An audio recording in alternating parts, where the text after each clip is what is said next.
evening is Mr. Bill Joyner. And Bill, if you want to take a moment to pour yourself a glass of water before we get started, feel Not at all. free to do They're that. supplying us with good drinks in the other room. Ah. I'm not going to tell you what they are. What we're going to do is each take a turn asking you a question this evening. And starting out with you, Mr. Joyner, is going to be Mr. Johnson. Good. Thank you. Hi, Mr. Joyner. How are you doing tonight? I'm real good, thanks. Good. As I'm sure you're aware, budget is a big issue in the schools, and school funding is obviously an ongoing concern in the districts. What are some of your thoughts on how the state can help districts with this issue? Sure. Anybody that says that finance in the state of Michigan is not job one and issue number one is just trying to throw smoke screens up. I'm a big advocate of the direction that Governor Schneider wants to take the state. I am not necessarily a big advocate of the cuts, which could be as much as $9 million for our local school district. And if you extrapolate that out across the state, we're not the only district that's going to be in a shortfall.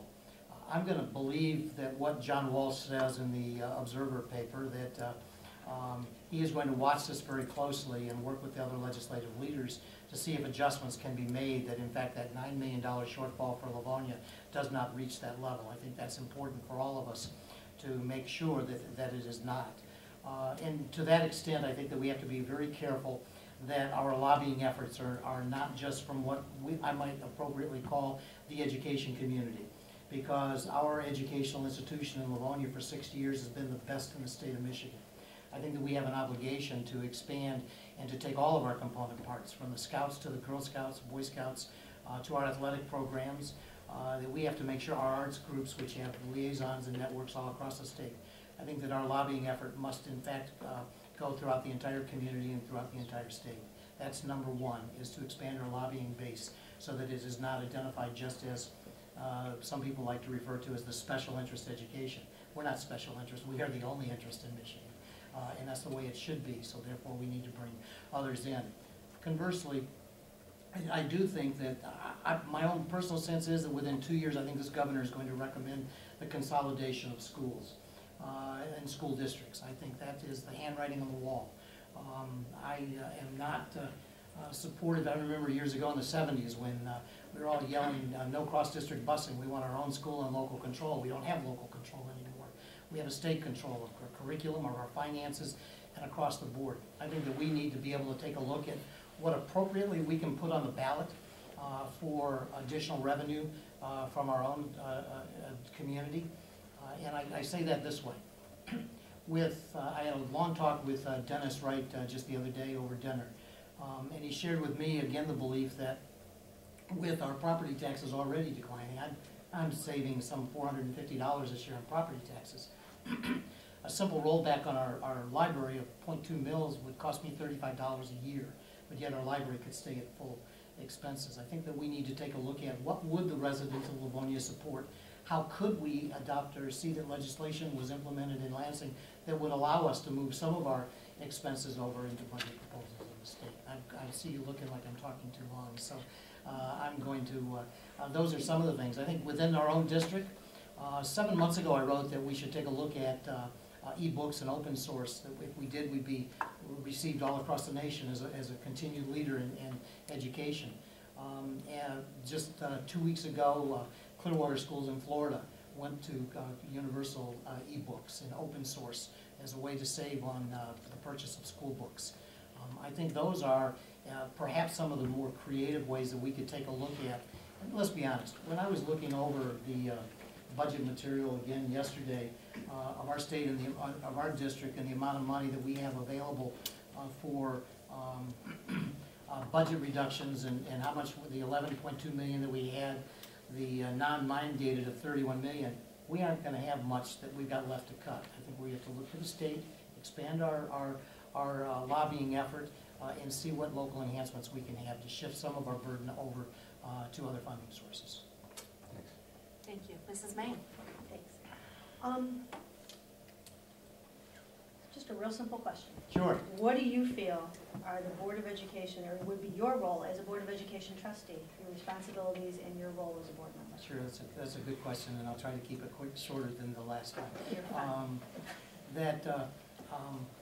You know, I was talking to John Hills just the other night when he was a part of a group that was raising money for the Livonia Symphony at Kickers. 2 schools in Livonia, Emerson and Stevenson, were selected in our poll of the best schools in Livonia. We were very pleased with that. But I asked John Hills, I said, would you ever do it again? And he looked at me and he didn't really answer, but he said it was a great experience, one that he would never give up that opportunity to have served in that capacity because he learned so much. I'm not sure how long. I know my mother, for the 12 years that she served here and the 13 more in the intermediate district, always was learning something new.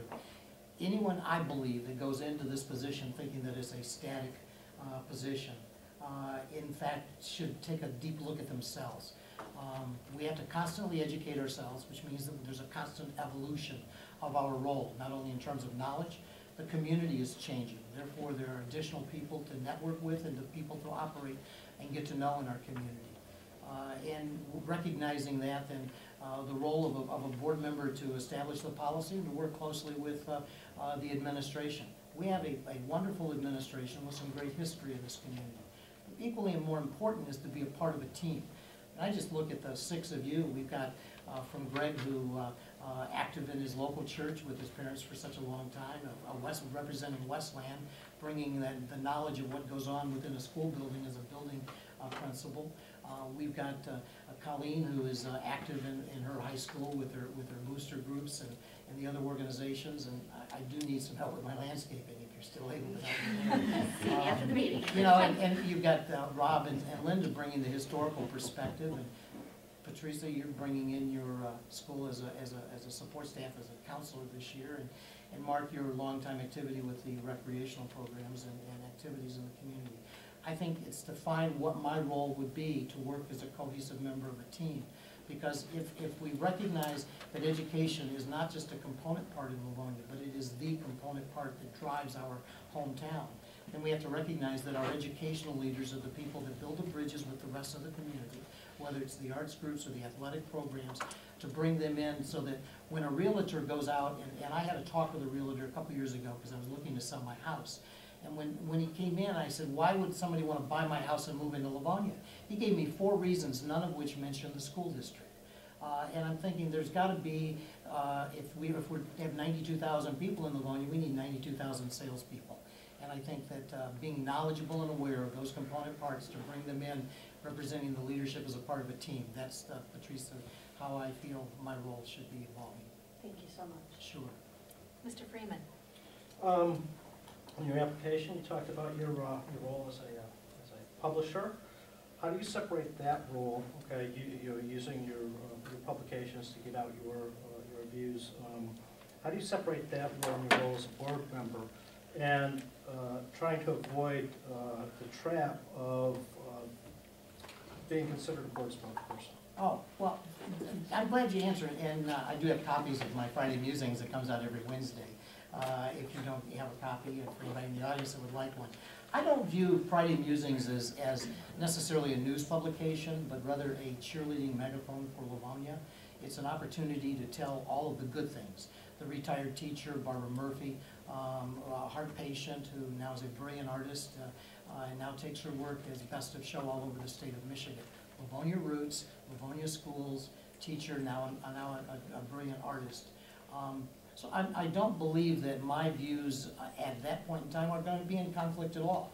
Friday Musings goes out to about 1,500 people every Wednesday, and if you want to put something in, I've let other people, anybody that wants to. It's open to anybody in the community. It's not always my views. In fact, very rarely do you see my views in there, except for, one, my love for Livonia, my belief that the Livonia educational system is the best in the state of Michigan, bar none. And 3, the opportunity for people to have an adjunct to our hometown newspaper, The Observer. Not at all in the same classification when they have 20,000 circulation and I have 1,500. So to that extent, the arts groups, the ability that we've got through this publication to coordinate arts groups, bring them together. Our issue this week concentrating on Stevenson High School, giving some of the factoids. I think that we've got a great history in Livonia. When I started Musing with 29 people reading it, now 1,500 reading it every Wednesday, my attempt was to provide a forum for people to stand up and share their beliefs about their organizations. arts groups have come together through this. Our St. Mary Hospital has come together and uses this to get out information about their programming. To me, musings is just a fun thing that I enjoy doing. It could stop tomorrow. As soon as I get tired of doing it, it will. But I love this community, and I think that's exhibited in what I do in Friday musings. Thank you. Good evening. Sure. As a board member, we're called on to make some tough decisions for the good of the district. Would you be able to do so, putting aside any personal opinions or ideas in order to make the decisions that are considered what's best for the district? Well, I'm pleased that we've got Channel 15 and that I can turn on and watch the board meetings, because I watched some of your meetings, meetings where that Greg chairs or that some of the other members chair, that Rob chairs, and the work that he did with the length of time of service on the board and how often they have elections and the length of terms. And I find them good because everybody is willing and able and active to participate and to offer their opinions. Very opinionated people, and I think that's good and that's positive. I have my opinions. I like to think that they come predicated on a knowledge base, not just pulling something out because I heard somebody say it, but rather research and work that I like to do in making sure that what I say is real. So to that extent, I've always been a belief. Ed McNamara taught me this years ago when I worked as his administrative assistant. Right after his first election, he appointed the campaign manager, or one of the campaign managers for his opponent, to a very high-profile position in the community on one of the boards and commissions. I said to him after he appointed me as his administrative assistant, I said, "Why did you appoint him?" He says, "People that oppose you need to be brought into the fold because they've got good ideas even if they didn't agree with you on some." And I think that and once they're there, then they work as a part of a team to further the overall agenda. And it worked. And I've always had that belief, that once a decision is made, then that's a decision for everybody to pull ahead and to move forward without rancor and without divisiveness. Thank you. Sure. Mrs. Burton. And kind of led into my question. First off, thank you for putting your application Oh, and my being willing to pleasure. serve the Thanks for community in having this me manner. Can you or should you support a decision of the board that you are not in favor of? And why or why not? Well, if you'll provide just a small caveat to that, before or after a decision is made by the board.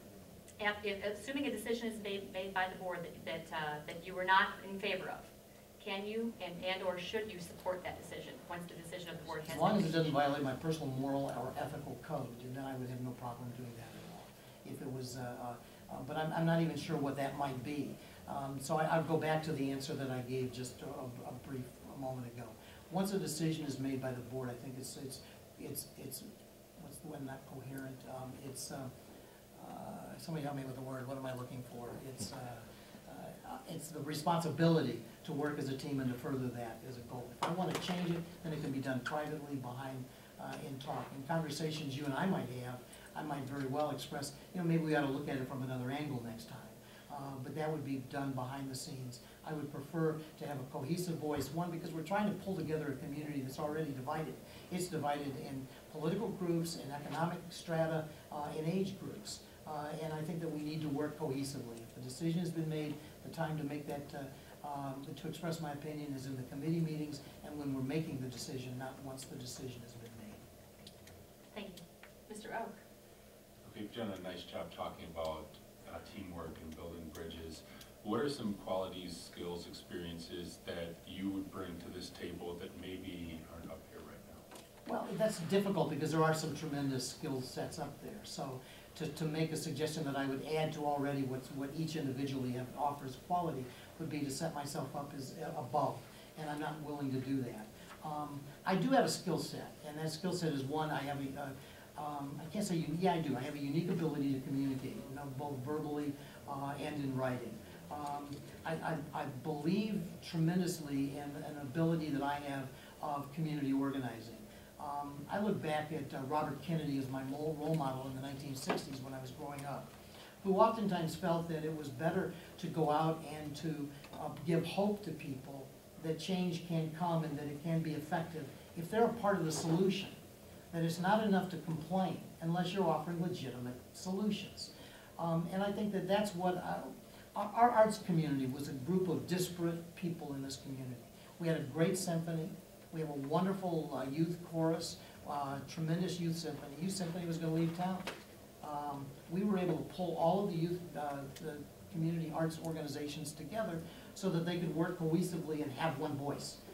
And I think that's a skill set that I bring in, is the ability to bring disparate organizations, individuals, and groups into the fold in order to provide them an opportunity to participate, two, to seek the solution, and three, to buy into a solution and be a part of that solution.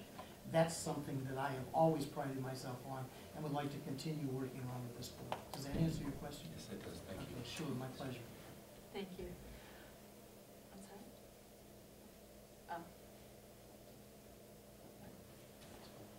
Oh, that's, Mr. Joyner, we're offering everybody a chance at the end. We're all done asking our questions. If there's anything you'd like to say in closing, we're giving everybody up to 2 minutes.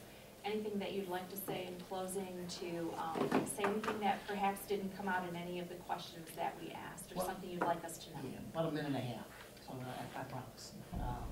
Is that, you know, when you look at the homepage of our website for the school district, and you see what the Cooper students have done or are doing with their newscast, when you take a look at the Randolph students for the 4th year in a row with their Valentine, they're integrating themselves, at least Randolph is, into the community by helping out at the hospice and the St. Mary Hospital.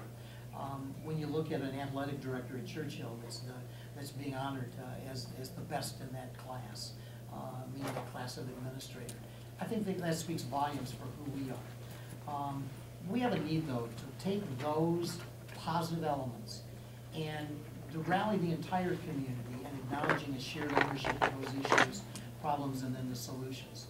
That means ultimately reaching out and involving in school issues a broad coalition that transcends educational, political, or employee groupings, pulling together an understanding of an agenda that says, for 60 years we've been the best. And every meeting I hear, at the end of the meeting, Linda thanks the employees.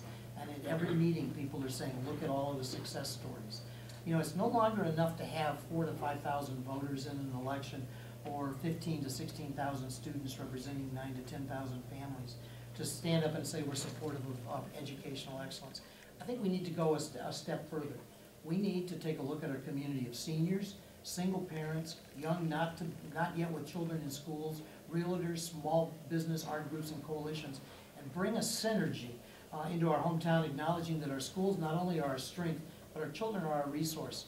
I'd be honored to serve with a group of board members that are dedicated to that mission. I too have it, and I'd like to be a part of it, and I ask for your support. Thank you. Thank you. Thank you very much for turning in an application and for being part of this interview process this evening. And invite